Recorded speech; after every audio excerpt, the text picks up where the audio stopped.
గోంగూర పుల్లగూర చేసే విధానం. 3 కట్టల గోంగూర,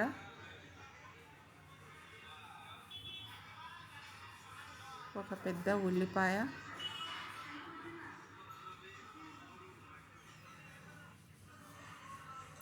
ఇరవై 25 పచ్చిమిరపకాయలు, ధనియాల పొడి 2 స్పూన్లు,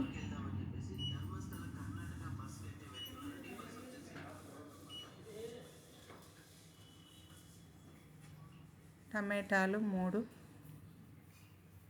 కొత్తిమీర 2, కొంచెం ఉప్పు 1.5 స్పూను, ఆయిల్ 2 స్పూన్లు, ఒక సగం గ్లాస్ వాటర్, కొంచెం పసుపు, కొంచెం అల్లం వెల్లుల్లి పేస్ట్ 1 స్పూను. 3 విజిల్స్ అయిపోయిన తర్వాత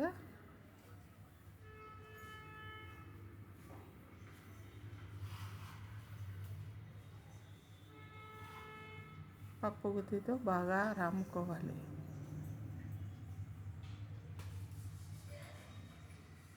ఇది ఎంతో రుచికరమైన పుల్లగూర.